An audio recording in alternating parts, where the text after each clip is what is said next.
मेरे साथ एक बार जोर से बोलेंगे, जय भीम। माता मैंने तो बोली नहीं है, तुमको बाबा साहब से डर लग रहा है क्या? जय भीम। धन्यवाद। आज झुंझुनू जिले की उदयपुर वाटी विधानसभा में इस कार्यकर्ता सम्मेलन में अपनी बात रखने से पहले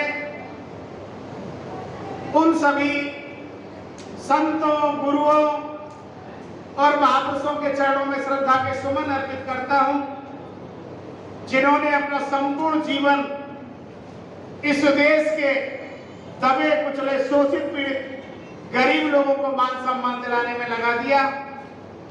साथ ही साथ सामाजिक क्रांति का अग्रदूत महात्मा ज्योतिराव फुले, संविधान के निर्माता परम पूजनीय बाबा साहेब डॉक्टर अम्बेडकर और बहुजन समाज पार्टी के संस्थापक माननीय श्री काशीराम के चरणों में भी श्रद्धा के सुमन अर्पित करता हूं।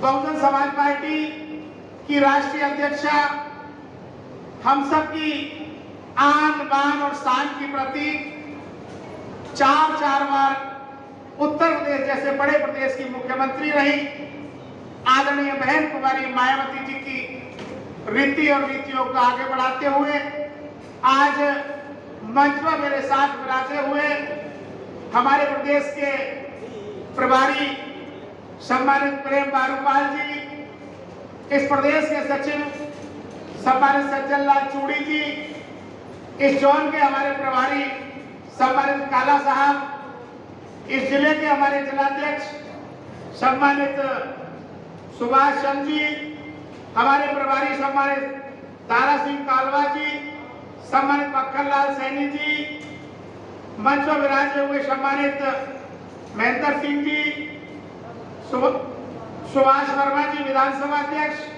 संजय शास्त्री जी, माननीय सरदार सिंह पालान जी, श्रीमती सविता शर्मा जी जिलाध्यक्ष, श्री दिलीप जी कांडीवाल विधानसभा अध्यक्ष, माननीय नेहरू मालवीय जी विधानसभा प्रभारी, माननीय रामकरण नारनौलिया जी, माननीय कुंडाराम जी, माननीय दयानंद खाड़िया जी, माननीय एडवोकेट हंसराज कबीर जी, माननीय मीराराम सेवड़ा जी, गिरधारी लाल जी, नंदलाल वर्मा जी, दौलत सिंह मेहरिया जी और पूर्व चेयरमैन के पिताजी गुलाम नबी आजाद जी, किशन सिंह मेहरिया जी, धर्मपाल जलेवा जी और मेरे सामने बैठे सभी सम्मानित पदाधिकारी, कार्यकर्ता साथियों, मेरी माता, बहने, प्यारे बच्चों, आप सभी को मेरा जय भीम, जय भारत। सांसद जी आ गए क्या?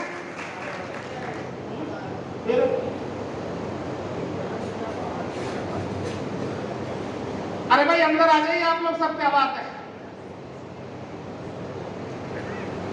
साथियों, आज का ये कार्यकर्ता सम्मेलन कई मायनों में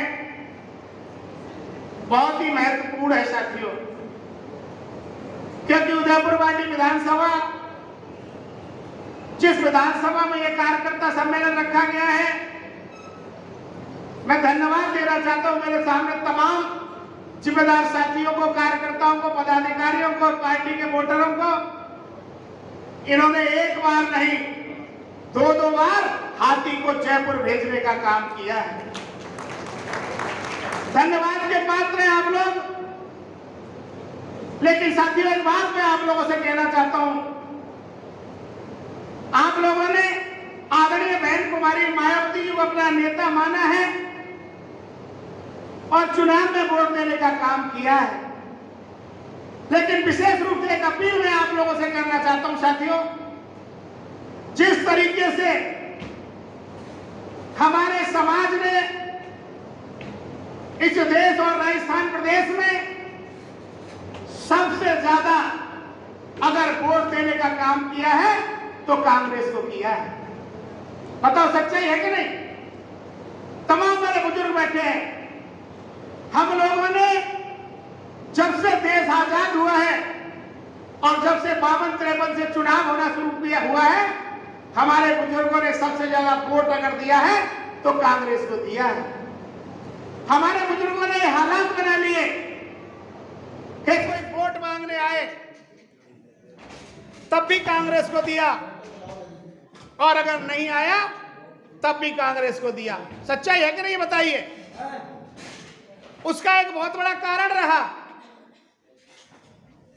इस देश में सबसे पहले कांग्रेस की सरकार बनी। साथियों, परम पूजनीय बाबा साहब डॉक्टर अंबेडकर, मुझे इनका परिचय देने की आवश्यकता नहीं है, क्योंकि आज जो कुछ भी हमारे पास है, ये थोड़ी बहुत जो चमक हमारे चेहरों पर दिखाई देती है, ये साथियों देन परम पूजनीय बाबा साहब डॉक्टर अंबेडकर की है।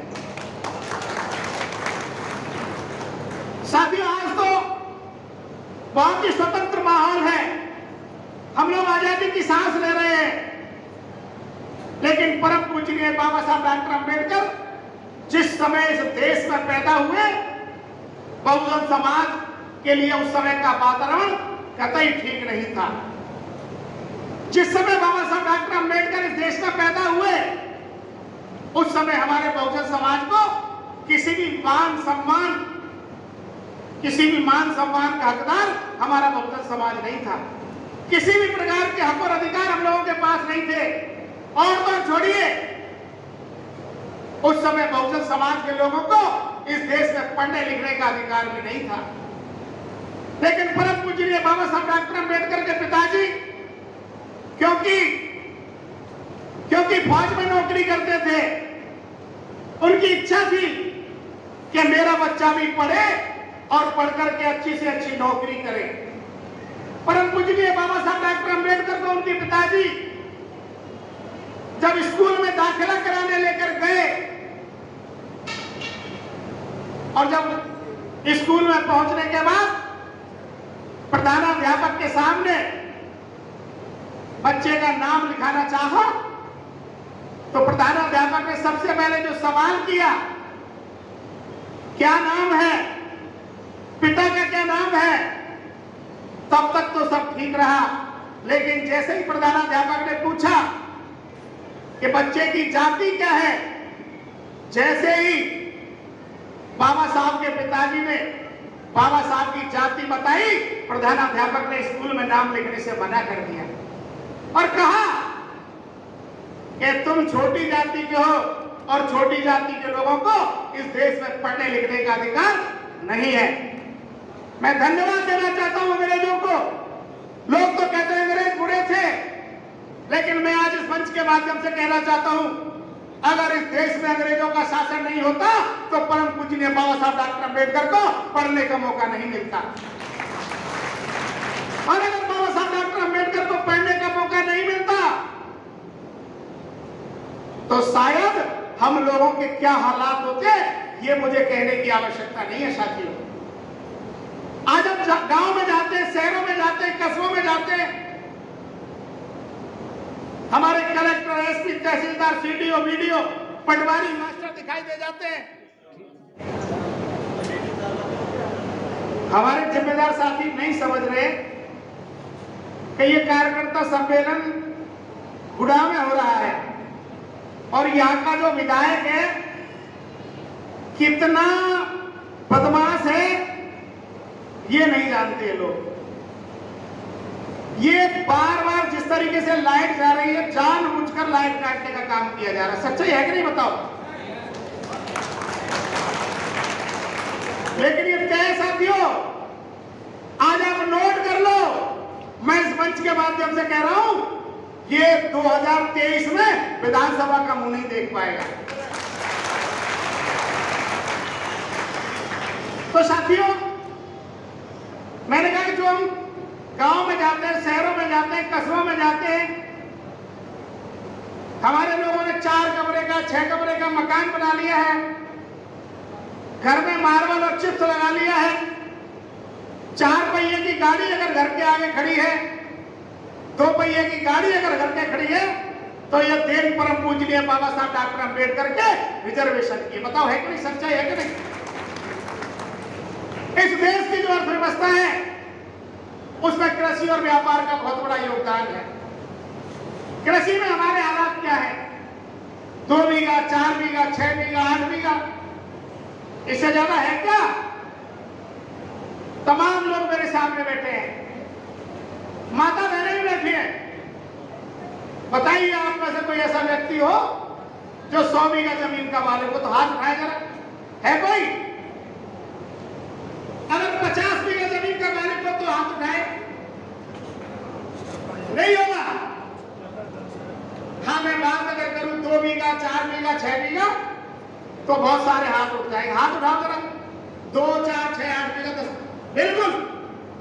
तो हमारे पास जो कृषि भूमि है 2 बीघा, 4 बीघा, 6 बीघा, 8 बीघा, 10 बीघा, और 2, 4, 6 बीघा में हम अपने बच्चों को अच्छी शिक्षा दिला नहीं सकते और हम अपने अच्छे मकान बना नहीं सकते। तो सच्चाई है कि नहीं?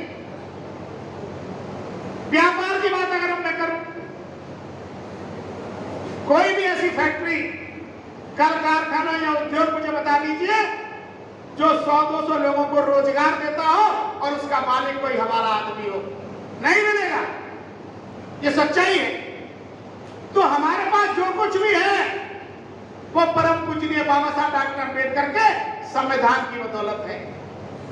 परम पूजनीय बाबा साहब डॉक्टर अम्बेडकर ने देश का संविधान लिखा और संविधान में ये बंदोबस्त किया, एक बहुजन समाज जिसे हजारों साल से दबाया गया है, हजारों साल से इसको पछाड़ा गया है, जो भी सरकार इस देश में बनेगी वो इनके आगे बढ़ने के लिए रास्ते खोलेगी, हर क्षेत्र में आगे बढ़ने के लिए मदद करेगी। अगर जमीन नहीं तो जमीन दी जाएंगी, मकान नहीं तो मकान बनाकर दिए जाएंगे। और सबसे बड़ा जो काम किया कि नौकरियों में रिजर्वेशन दिया जाएगा। सबसे पहले इस देश में कांग्रेस की सरकार बनी, बाबा साहब डॉक्टर अम्बेडकर ने संविधान में लिखा, उसकी बदौलत हमारा हक पूरी रोटी था। लेकिन कांग्रेस ने हमें टुकड़े देना शुरू किया। कांग्रेस ने हमें भरपेट भोजन नहीं दिया, हमारा हक था साबुत रोटी, लेकिन कांग्रेस ने हमें टुकड़े दिए। क्यों? क्योंकि कांग्रेस जानती थी कि अगर इनको आज भरपेट भोजन अगर दे दिया गया तो ये कांग्रेस को वोट डालना बंद कर देंगे, और अगर इनको भूखा छोड़ दिया गया तो ये मर जाएंगे, तो हमारा वोट वैसे ही कम हो जाएगा।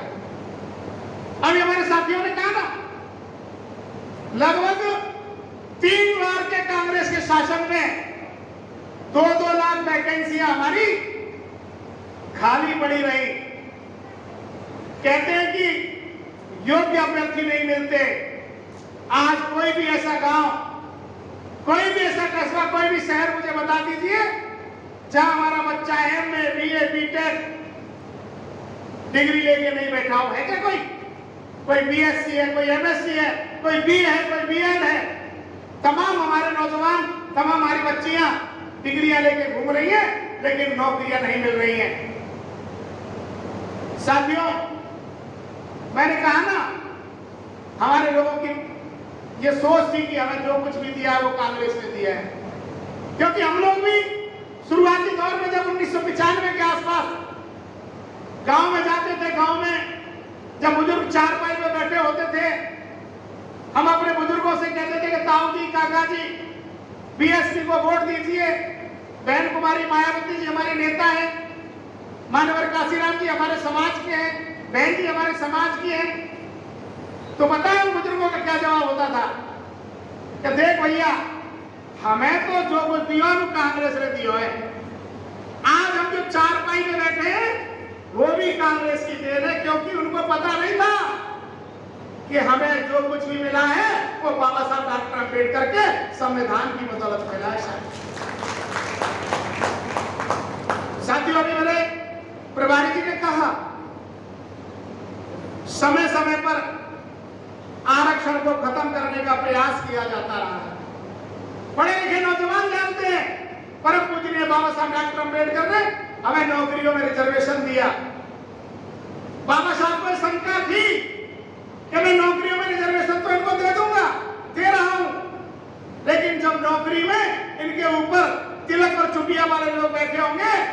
का प्रमोशन होने नहीं देंगे। इसलिए परम पूज्य बाबा साहब डॉक्टर अम्बेडकर ने यह बंदोबस्त किया कि प्रमोशन में भी रिजर्वेशन दिया जाएगा। लेकिन साथियों, इन चालाक लोगों ने बार बार कोर्ट का सहारा लेने का काम किया। एक मिशन बेहतर बनाया, अगर आप लोगों को याद हो तो मिशन बेहतर बनाया और प्रमोशन में रिजर्वेशन को रोकने का प्रयास किया।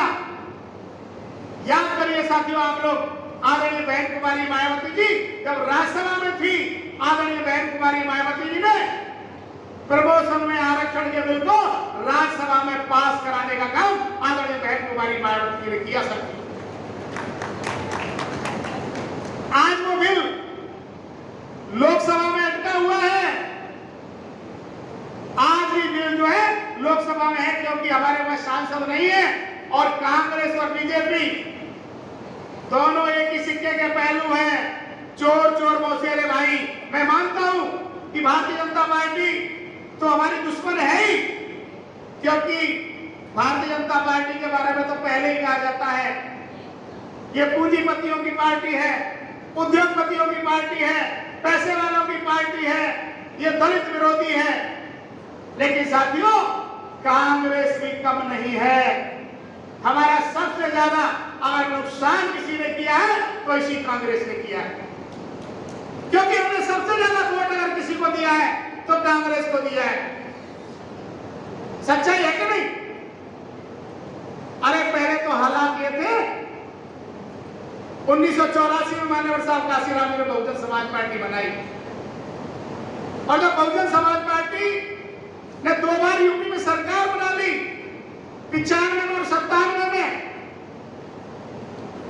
मैं कहना चाहता हूं साथियों, 2 बार सरकार बनने से पहले ये कांग्रेस और बीजेपी के लोग दलित बस्तियों में वोट मांगने के लिए भी नहीं आते। वोट मांगने के लिए नहीं आते थे दलित बस्तियों में। तो धन्यवाद देना चाहते हैं हम परम पूजनीय बाबा साहब डॉक्टर अम्बेडकर को। अगर बाबा साहब डॉक्टर अम्बेडकर ने हमें वोट का अधिकार नहीं दिया होता तो हमारे मोहल्लों में कोई घुसना भी पसंद नहीं करता। हमें इस वोट की ताकत को जानना होगा, वोट की कीमत को समझना होगा। हमको पता नहीं है वोट की ताकत क्या है।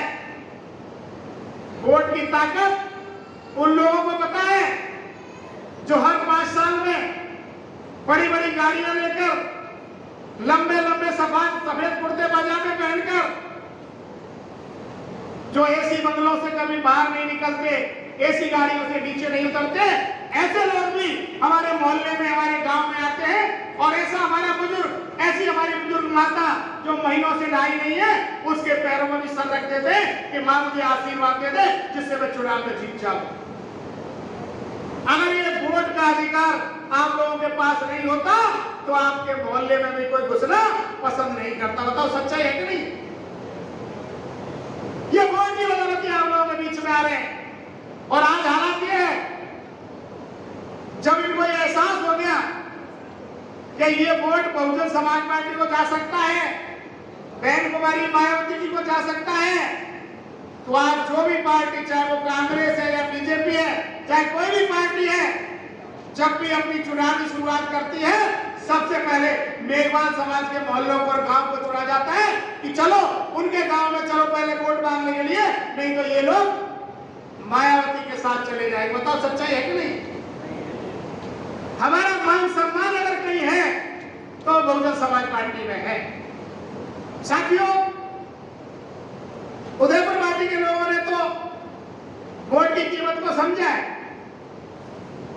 झुंझुनू के लोगों ने इसमें कोई दो राय नहीं है। वोट क्या होता है, वोट की ताकत क्या है, ये झुंझुनू के लोगों ने समझा है। और उसी का परिणाम है कि बहुजन समाज पार्टी ने उदयपुर पार्टी 2 बार जीती, नवलगढ़ जीती, खेतड़ी जीती, हर सीट पर अच्छा प्रदर्शन करने का काम बहुजन समाज पार्टी ने किया है, वो आप लोगों के वोट की बदौलत। लेकिन साथियों, 1 बार वोट दे दिया, 2 बार वोट दे दिए, इससे काम चलने वाला नहीं है। अगर वोट की ताकत सही मायने में जाननी है तो वोट की ताकत समझी है उत्तर प्रदेश के लोगों ने। किसी ने सपने में भी नहीं सोचा होगा कि उत्तर प्रदेश जैसा बड़ा प्रदेश जिसकी आबादी लगभग आज 25 करोड़ के आसपास है, देश में आबादी के हिसाब से सबसे बड़ा प्रदेश, और राजनीति के मामले में भी इतना जागरूक कहा जाता है कि प्रधानमंत्री की कुर्सी का रास्ता यूपी होकर जाता है। सच्चाई है नहीं? आप लोगों ने पढ़ा होगा और सच्चाई भी है। राजनीति में कितना जागरूक है इससे जाहिर होता है कि आज तक प्रधानमंत्री जितने भी ये है, सबसे ज्यादा प्रधानमंत्री देने का काम अकेले उत्तर प्रदेश ने किया है। अगर आपको नाम ध्यान नहीं हो तो मैं ध्यान दिला देना चाहता हूं। जवाहरलाल नेहरू, लाल बहादुर शास्त्री, इंदिरा गांधी, राजीव गांधी, चंद्रशेखर, वीपी सिंह, अटल बिहारी वाजपेयी, चौधरी चरण सिंह, और आज मोदी भी कहां से, बताओ जरा कहां से मोदी? बनारस। मोदी का नाम लेते ही लाइट जारी, क्या करा? ये तो साथ। तो जो मैं कह रहा था कि राजनीति में भी इतना जागरूक कि सबसे ज्यादा प्रधानमंत्री अकेले यूपी ने दिए हैं। वो धर्म कर्म की नगरी, पंडित पुजारियों का प्रदेश,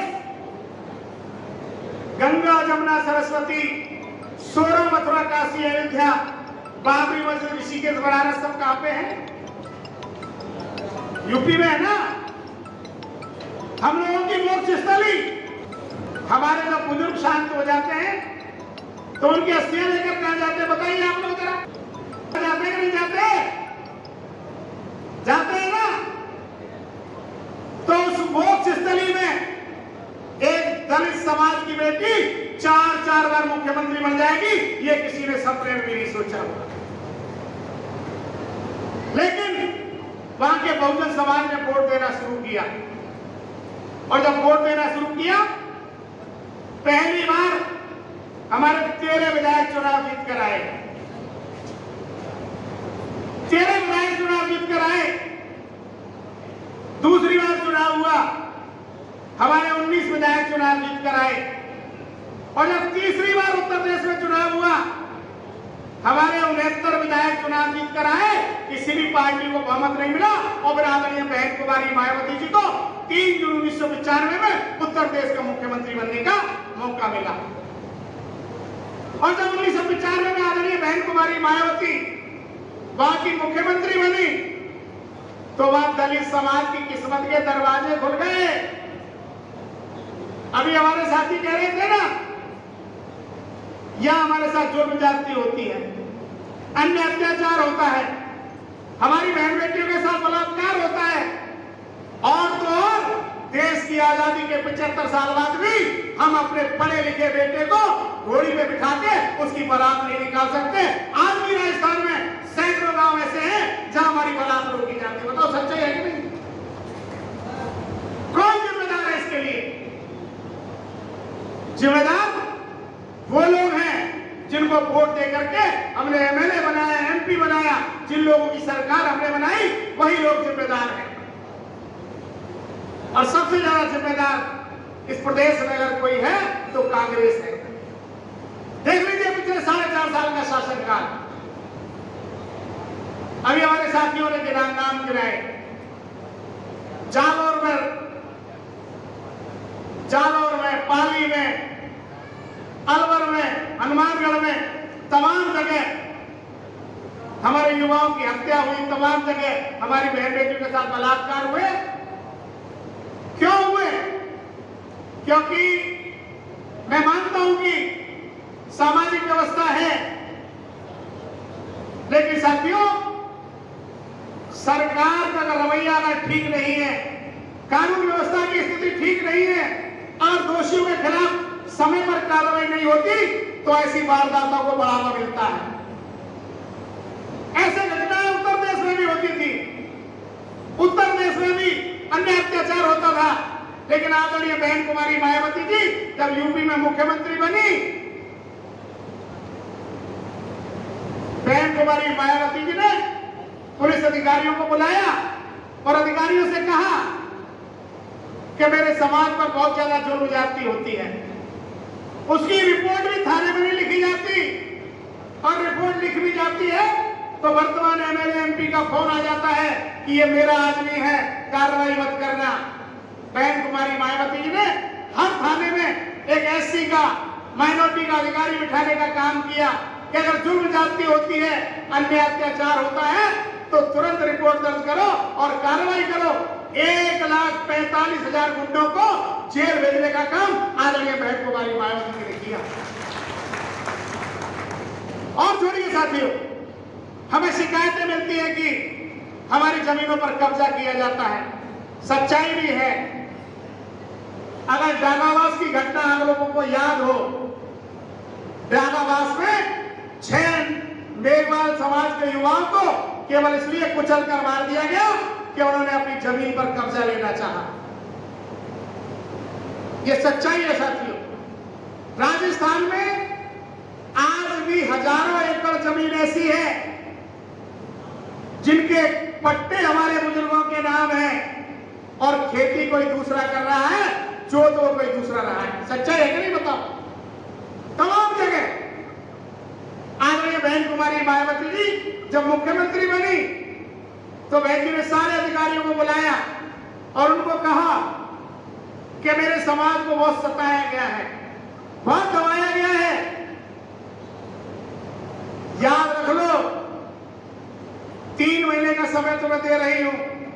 3 महीने में मुझे 1 बीघा जमीन भी यूपी में ऐसी नहीं मिलनी चाहिए जिसका पट्टा मेरे किसी बुजुर्ग के नाम हो और जोत वो कोई दूसरा व्यक्ति रहा हो। जून के महीने में सरकार बनी और जुलाई का महीना बरसात का होता है। आजकल तो कम बरसात होती है, लेकिन 20 साल पीछे आप लोग याद करिए, भारी बारिश हुआ करती थी।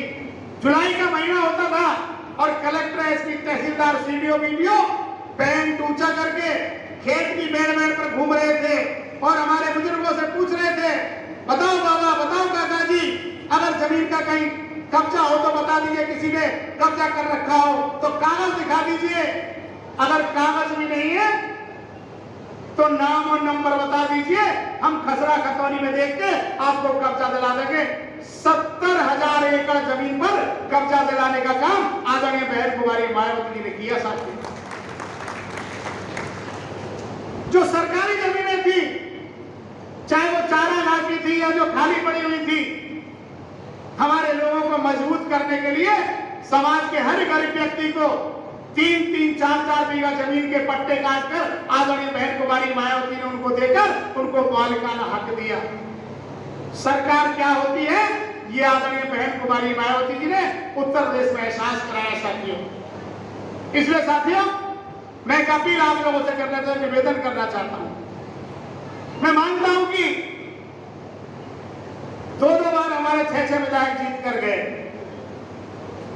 और दोनों बार इन जीते हुए विधायकों ने हमारी पीठ में छुरा घोंपने का काम किया। और सबसे बड़ी जो परेशानी हमें झेलनी पड़ी वो गुड़ा को लेकर झेलनी पड़ी, उदयपुरवाटी विधानसभा को लेकर। मैं आज स्पष्टीकरण देना चाहता हूं आपको। 8 में हमने इसको यहां से चुनाव लड़ाया, चुनाव जीत गया और जीतने के बाद 6 की 6 विधायकों ने पैसा लेकर, पद का लालच लेकर, मोटी रकम लेकर कांग्रेस ज्वाइन कर ली।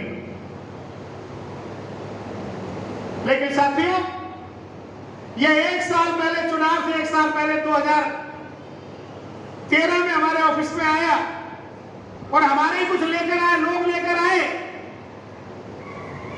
13 की शुरुआत में उन्होंने कहा कि साहब ये कांग्रेस से इस्तीफा देकर, मंत्री पद से इस्तीफा देकर बसपा ज्वाइन करना चाहते हैं। हम लोगों ने साफ मना कर दिया कि इन्होंने जो सत्यानाश पार्टी का करना था वो तो कर लिया, अब इनको पार्टी में शामिल नहीं किया जाएगा। 13 का चुनाव हुआ, 13 में ये व्यक्ति कांग्रेस के टिकट पर चुनाव लड़ा और आप लोगों ने इसे हरा हराने का काम किया। मैं धन्यवाद देता हूं आपको, क्योंकि आप लोगों ने साबित कर दिया कि हमारा वोट बहन कुमारी मायावती और हाथी के साथ है, तुम्हारे साथ नहीं है। आपने इसको हराने का काम किया। लेकिन लोकसभा चुनाव 2014 का जब हुआ, ये व्यक्ति फिर गिड़गिड़ाता हुआ हमारे पास आया कि साहब मुझे माफ कर दो, मुझसे बहुत बड़ी गलती हुई पिछली बार, अब गलती नहीं होगी। और 2014 में लोकसभा चुनाव से पहले 5-7 हजार आदमी का कार्यकर्ता सम्मेलन करा के इसने झुंझुनू में पार्टी ज्वाइन की। 18 का चुनाव आया। 18 चुनाव में सच्चाई ये है,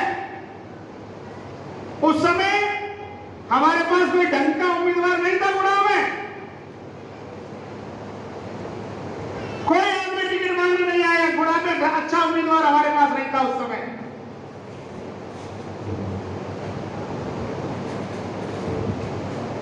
कोई अच्छा उम्मीदवार हमारे पास नहीं था। हमारे साथियों ने कुछ ने कहा साहब पिछली बार गलती हो गई, अब पार्टी छोड़कर नहीं जाएगा, माफी मांग ली इसने, ज्वाइन कर ली पार्टी, अब तो इसको टिकट दे दीजिए। उस समय में प्रभारी जी भी हमारे दूसरे थे, यूपी के आए हुए थे, उन्हें ज्यादा जानकारी नहीं थी, दोबारा इसको टिकट दे दिया। इससे कोई पैसा नहीं लिया गया। लोग कहते सब पैसे का आरोप लगाते हैं, 1 रुपया भी इस व्यक्ति से नहीं लिया गया। आप लोगों ने फिर हाथी निशान को देखकर इसको जिताने का काम किया, लेकिन इन्हें फिर से इसने बहुजन समाज पार्टी के साथ विश्वासघात किया और आदरणीय बहन कुमारी मायावती जी की पीठ में छुरा घोंपने का काम किया। साथी आज आपके बीच में कहकर जा रहा हूं,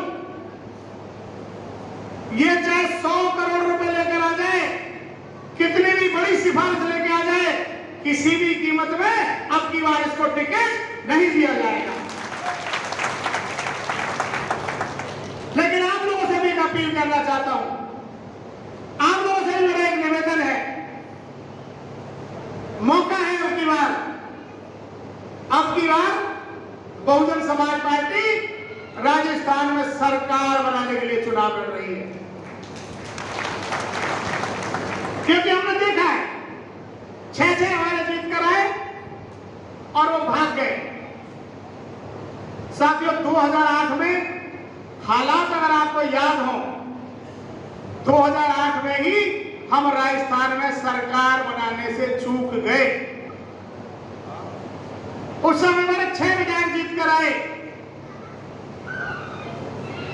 8% वोट मिला, 14 उम्मीदवार हमारे थोड़े थोड़े वोट से चुनाव हार गए।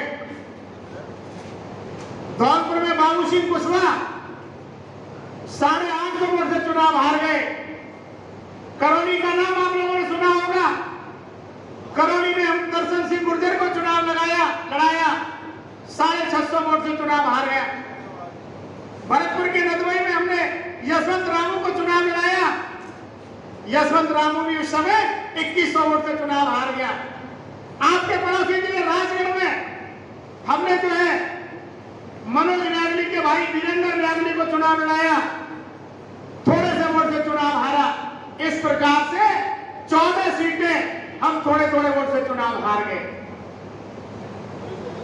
अगर इन 14 में से 8-9 हम और जीत जाते, हमारे पास होती 15-16, फिर ना कांग्रेस को बहुमत मिलना ना बीजेपी को मिलता, क्योंकि कांग्रेस को उस समय 96 सीटें मिली थी।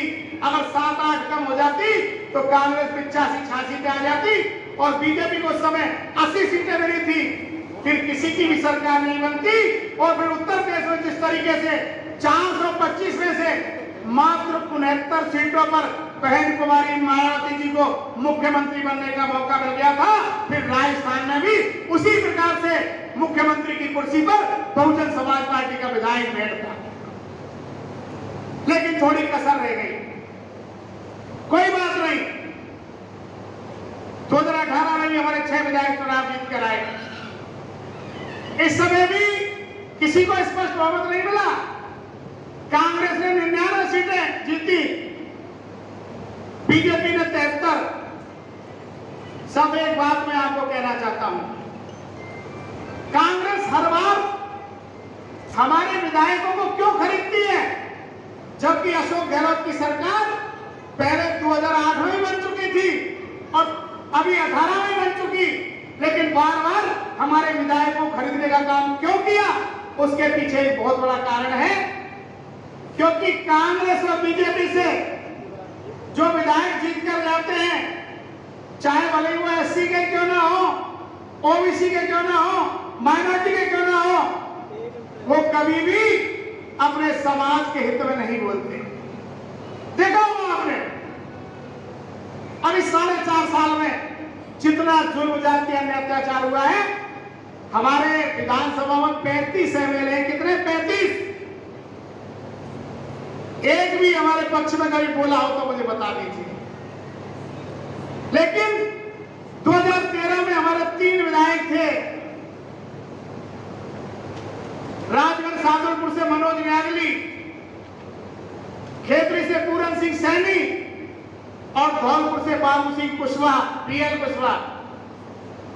जब भी मौका आया, हमारे विधायकों ने हमारे समाज के हित में बोलने का काम विधानसभा में किया, क्योंकि बहुजन समाज पार्टी की जो नीति है, हमारे स्पष्ट निर्देश है कि आप अगर विधायक बनकर जीत कर जाओगे तो आपको समाज के हित में बोलना ही होगा, वरना जैसे कांग्रेस और बीजेपी कहती है कि आप अगर बहुजन समाज के हित में बोले तो आपकी टिकट काट दी जाएगी, और हम ये कहते हैं कि अगर आप बहुजन समाज के हित में नहीं बोले तो हम भी आपकी टिकट काट देंगे। उनकी मजबूरी होती है। इसलिए साथियों, मैं एक बात आप लोगों से कहना चाहिए, निवेदन करना चाहता हूं। हम लोग अब की बार कड़ा संघर्ष कर रहे हैं। बहुजन समाज पार्टी ने, आप लोग अगर सोशल मीडिया देखते हो तो बसपा चली गांव की ओर, यह अभियान चलाया हुआ है। चाहे जो हमारा प्रदेश का प्रभारी है, मैं स्वयं प्रदेश का अध्यक्ष हूं, प्रदेश का महासचिव है, प्रदेश का सचिव है, जिले का प्रभारी है, जिलाध्यक्ष है, जोन प्रभारी है, विधानसभा अध्यक्ष प्रभारी है। हर व्यक्ति रोजाना गांव में जाता है और पार्टी की रीति नीति समझाने का काम करता है। आज भी जब मैं आपकी उदयपुर पार्टी में हूं, आज भी सैकड़ों गांव में इसी तरीके से हमारे पदाधिकारी गांव-गांव जाकर लोगों को जगाने का काम कर रहे हैं। हमने बार बार देखा है, कम जीत कर आते हैं और भाग जाते हैं। 6 जीत कर आए, 2 बार जीत कर भाग गए। अब की बार हम लोगों ने तय किया है कि हम लोग अब की बार 6 नहीं 60 विधायक जिताएंगे और 60 विधायक जिताकर अपनी सरकार बनाएंगे। अपील आपसे करना चाहता हूं, निवेदन करना चाहता हूं कि आप लोगों ने जिस प्रकार से 8 में वोट दिया, 18 में वोट दिया, आने वाली 2023 में भी इस विधायक को तो विधानसभा का मुंह देखना ही नहीं है अब की बार, लेकिन फिर से आप लोगों को हाथी को जिताकर विधानसभा में भेजना है, ये अपील करने के लिए आप लोगों से आया। साथियों, हालात बद से बदतर होते जा रहे हैं। हमारे संविधान पर बहुत बड़ा खतरा मंडरा रहा है, क्योंकि केंद्र में बैठी सरकार ने पार्लियामेंट तो नया बना दिया। नए पार्लियामेंट की जरूरत नहीं थी, जरूरत थी रोजगार की, जरूरत थी विकास की, लेकिन हजारों करोड़ रुपए नई पार्लियामेंट में खर्च कर दिए इन्होंने। कर दिए कि नहीं कर दिए? अब ये इस फिराक में है कि कैसे इस देश का संविधान बदला जाए, और जब संविधान बदल जाएगा तो हमारे सारे हक और अधिकार खत्म हो जाएंगे। मैंने जो कहा ना कि हमारे पास जो कुछ भी है वो परम पूजनीय बाबा साहब डॉक्टर अम्बेडकर के संविधान में जो नौकरियों में रिजर्वेशन है उसकी बदौलत है। लेकिन साथियों, ये चीजें भी कांग्रेस और बीजेपी के लोगों से बर्दाश्त नहीं हो रही हैं। वो नहीं चाहती कि बहुजन समाज के लोग सम्मान से रहें। इसलिए साथियों, इन्होंने समय समय पर आरक्षण को खत्म करने का प्रयास किया है। और जब इन्होंने देख लिया कि परम पूजनीय बाबा साहब डॉक्टर अंबेडकर ने संविधान में बड़ा ही कड़ा बंदोबस्त किया है, आरक्षण को खत्म नहीं किया जा सकता, तो इन्होंने चोर रास्ता अख्तियार कर लिया। इन्होंने कहा संविधान से तो आरक्षण को हम खत्म नहीं कर सकते, ये तब भले ही खत्म हो सकता है जब संविधान बदले। तब तक उन्होंने एक नया रास्ता चुन लिया है। धीरे धीरे करके सारे सरकारी डिपार्टमेंटों को बेच रहे हैं। सच्चाई है कि नहीं बताओ? अभी तमाम नाम गिनाए हमारे प्रभारी जी ने। बीएसएनएल को बेच दिया, एलआईसी को बेच दिया, एयरपोर्ट बेच दिए, स्टेशन बेच दिए, रेल बेच दी। सच्चाई है कि नहीं? आप लोग अखबार पढ़ते हो डेली। 75% रेलवे का निजीकरण हो चुका है। हमारे लोगों को, बहुजन समाज के लोगों को सबसे ज्यादा नौकरियां रेलवे में मिलती है। आप भी कभी यात्रा करते होंगे, आप लोगों ने देखा होगा एसटी के लोगों को बराबर नौकरियां मिलती है। आप जब स्टेशन पे जाओगे तो स्टेशन पर एक नाम नेम प्लेट लगी होगी, स्टेशन प्रबंधक फलान सिंह मीणा। पढ़ा है नहीं पढ़ा आप लोगों ने? स्टेशन उप प्रबंधक फलान सिंह मीणा।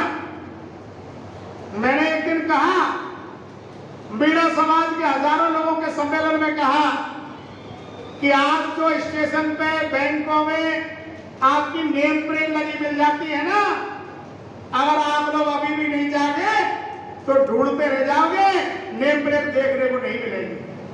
क्यों? क्योंकि जब सरकारी डिपार्टमेंट सारे के सारे बनिया के हाथ में चले जाएंगे, फिर हालात क्या होंगे? आज पढ़े लिखे नौजवान जानते हैं, सोशल मीडिया में खूब चलता है कि दो लोग देश को बेच रहे हैं। कौन कौन है बताओ जरा, कोई हाथ उठा के। दो लोग देश को बेच रहे हैं, अमित शाह और मोदी। कहते नहीं कहते लोग। और दो लोग खरीद रहे हैं। कौन कौन खरीद रहे हैं? अडानी और अंबानी। और जब सारे सरकारी डिपार्टमेंट बिक जाएंगे, फिर आपके बच्चे को वहां सफाई कर्मचारी की नौकरी तो मिल जाएगी, आपके बच्चे को बोझा ढोने की नौकरी मिल जाएगी, फिर आपके बच्चे को वहां कुर्सी पर बैठने की नौकरी नहीं मिलेगी। बता दीजिए मुझे, कोई भी ऐसी फैक्ट्री हो, कल कारखाना हो, जिसमें आपके समाज का कोई व्यक्ति मैनेजर हो, बड़ा अधिकारी हो, नहीं मिलेगा। क्योंकि एससी, एसटी और माइनॉरिटी के लोगों पर तो जाति के नाम पर पहले इनके बारे में कहा जाता है ये तो अयोग्य है। हमारा कितना भी बड़ा डॉक्टर बन जाए, कितना भी बड़ा इंजीनियर बन जाए, ये कहते हैं ये तो आरक्षण से आया है। सच्चाई है ना? कभी आपने सुना है कि किसी एससी के डॉक्टर ने जो है कैंची पेट में छोड़ी हो, रुई पेट में छोड़ी हो, या हाथ बेचने का काम किसी एससी के डॉक्टर ने किया हो? नहीं सुनाई पड़ेगा। कभी ये भी सुनने को नहीं मिलेगा कि फला एससी का एक्सीडेंट था, ये था और फला पुल गिर गया। ये सारे काम इन्हीं के द्वारा होते हैं, फिर भी एससी के लोगों पर अक्षम होने का आरोप लगाया जाता है। सच्चाई है कि नहीं? इसलिए साथियों, ये जो चोर रास्ता इन्होंने अख्तियार किया है, क्योंकि मुझे याद है आसाराम बापू का नाम आप लोगों ने सुना है ना? जेल गादरा जोधपुर में सुना है कि नहीं सुना? आसाराम बापू की जमानत कराने के लिए भारतीय जनता पार्टी का एक फेमस वकील है सुब्रमण्यम स्वामी, नाम सुना है कि नहीं सुना कभी? सुब्रमण्यम स्वामी जोधपुर आया, अखबारों में छपी ये बात बताना चाहता हूं आपको। तो कुछ वकीलों ने उनसे पूछा कि स्वामी जी, आप तो चुनाव चुनाव से पहले कहते थे कि अगर बीजेपी की सरकार बनी तो आरक्षण को खत्म कर दिया जाएगा। अब तो आपकी सरकार है, कब खत्म कर रहे हो आरक्षण? तो सुब्रमण्यम स्वामी ने कहा कि सीधे सीधे आरक्षण को खत्म करना तो बड़ा मुश्किल है, क्योंकि संविधान में बंदोबस्त किया गया है, लेकिन लंबे समय तक भारतीय जनता पार्टी की सरकार रहने वाली है। हम आरक्षण को ऐसे हालात में लाकर छोड़ देंगे कि इसका रहना और ना रहना कोई मायने नहीं रखेगा, क्योंकि धीरे धीरे जब सारे सरकारी डिपार्टमेंट प्राइवेट क्षेत्र में चले जाएंगे तो एक कहावत है कि ना रहेगा बांस और ना बजेगी बांसुरी। इसलिए साथियों, मैं आप लोगों से अपील करना चाहता हूं, बाबा साहेब डॉक्टर अंबेडकर ने बड़े संघर्षों के बाद हमें यह वोट का अधिकार दिलाया। सच्चाई है कि नहीं है? बड़ी मुश्किलों से, क्योंकि जिस समय देश आजाद हुआ उस समय अंग्रेजों ने देश के हमारे तमाम जो जिम्मेदार लोग थे, गांधी जी, नेहरू जी, सरदार वल्लभ भाई पटेल, परम पूजनीय बाबा साहब डॉक्टर अंबेडकर, इनसे पूछा कि आप तो इस देश को आजाद करके चले जाओगे, मगर इस देश को आप चलाओगे कैसे? हम तो चले जाएंगे इस देश को आजाद करके, तो अगर आप इस देश को चलाओगे कैसे? कोई संविधान आपका होना चाहिए, कोई तरीका हमें बताइए जिससे इस देश को चलाया जाए। तब इन तमाम जिम्मेदार लोगों ने कहा कि हम सब लोगों की राय लेंगे और राय के आधार पर इस देश को चलाया जाएगा। राय से तात्पर्य आप लोगों का वोट। आपके वोट में वोट देते समय आपसे पूछा जाता है, क्योंकि जब मशीन आपके मोहल्ले में आती है, आपके गांव में आती है, तो उसमें हर उम्मीदवार का निशान होता है। आप लोगों की राय ली जाती है कि बताओ भाई, ये कांग्रेस वाला अच्छा है या बीजेपी वाला ठीक है या बहुजन समाज पार्टी वाला बढ़िया है, और आप जो अच्छा लगता है आपको, आप उसके सामने का बटन दबाकर उसको जिताकर भेज देते हैं। सच्चाई है कि नहीं? तो उस समय गांधी और नेहरू जैसे लोगों ने कहा कि वोट का अधिकार भी कुछ सीमित लोगों को मिलना चाहिए। वोट का अधिकार उन लोगों को मिलना चाहिए जो पढ़े लिखे हो। वोट का अधिकार उन लोगों को मिलना चाहिए जो जमीन जायदाद के मालिक हो। वोट का अधिकार उन लोगों को मिलना चाहिए जो राज्य सरकार को टैक्स देते हो। तब परम पूजनीय बाबा साहब डॉक्टर अंबेडकर ने उस समय उनकी बातों का विरोध किया कि इस हिसाब से तो इस बहुजन समाज के लोग कभी भी राजा नहीं बन पाएंगे। आज राजा कौन है भाई? आज जो एमएलए है, एमपी है, प्रधान है, प्रमुख है, यही तो राजा है। और जब हमारे समाज के लोगों को वोट डालने का अधिकार नहीं होगा तो फिर इनको चुनाव लड़ने का अधिकार भी नहीं होगा। तो इस हिसाब से तो ये कभी भी राजा नहीं बन पाएंगे। तब बाबा साहब डॉक्टर अंबेडकर के तर्कों से सहमत होकर हर उस व्यक्ति को वोट का अधिकार दिया गया, चाहे कोई वो महिला थी, चाहे कोई वो पुरुष था जिसने 21 साल की उम्र पार कर ली थी। और बाबा साहब डॉक्टर अंबेडकर ने वोट का अधिकार देते समय कहा कि सेम वोट सेम वैल्यू। अगर एक जिले का कलेक्टर वोट डालने जाए तो उसकी गिनती भी है, और एक नरेगा में काम करने वाला व्यक्ति वोट डालने जाए तो उसकी भी गिनती है। अगर ये माता बहने वोट डालने जाए तो ये एक गिना जाता है, और एक चाचा तो वोट डाले जाए तो वो भी एक गिना जाता है। सेम वोट सेम वैल्यू, ये परम पूजनीय बाबा साहब डॉक्टर अंबेडकर ने हमें दिया। साथियों, बाबा साहब डॉक्टर अंबेडकर ने उस समय कहा, मुझे पढ़ने लिखने का बड़ी मुश्किलों से मौका मिला और मैंने इस संविधान में यह बंदोबस्त कर दिया है कि अब राजा रानी के पेट से नहीं बनेगा, अब राजा एक मेहतरानी के पेट से भी बन सकता है। सच्चाई है कि नहीं? तो साथियों, मेरी आज आप लोगों से अपील है, गुजारिश है, बहुजन समाज पार्टी आपकी अपनी पार्टी है।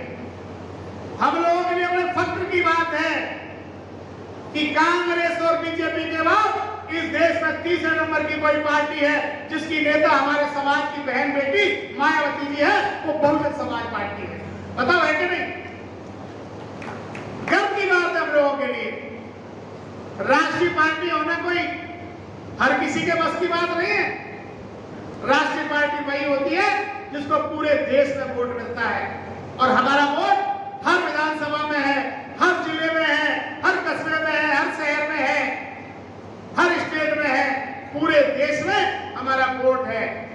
क्योंकि चुनाव आयोग के आंकड़ों से साबित होता है कि राष्ट्रीय पार्टी कौन है। आप लोग एक वोट भी डालकर आते हो ना, इससे आदरणीय बहन कुमारी मायावती जी के हाथ मजबूत होते हैं, होते हैं नहीं होते? लेकिन साथियों, हम इनके जाल में फंस जाते हैं, मीठी मीठी बातें करते हैं, और आज 75 साल की आजादी के बाद हमारा वोट 5 किलो गेहूं और 2 किलो चावल में लिया जा रहा है। अभी अखबारों में बड़ी चर्चा है, कांग्रेस ने 5 वायदे किए, हमें रोजगार नहीं देना है, नौकरियां नहीं देनी है, हमारा विकास नहीं करना है, केवल 5 किलो गेहूं ले लो, 2 किलो चावल ले लो और मस्ती से रहो, कुछ करने की आवश्यकता नहीं।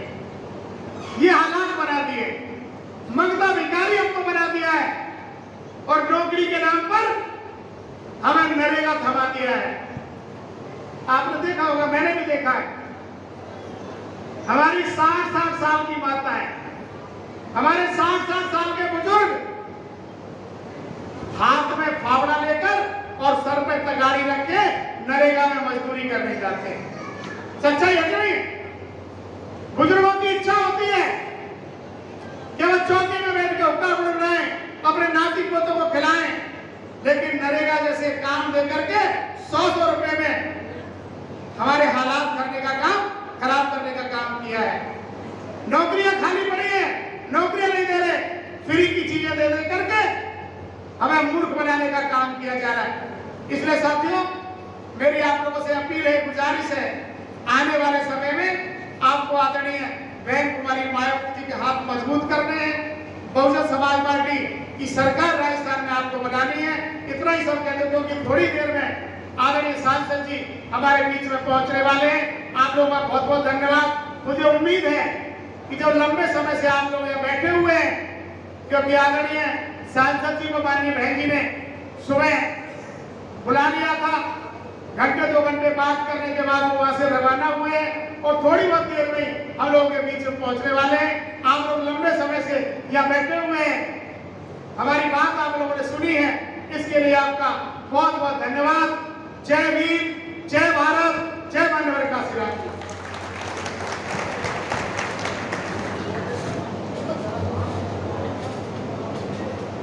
धन्यवाद भगवान सिंह जी। साथियों, हमारे मुख्य मेहमान राम जी गौतम साहब अभी तक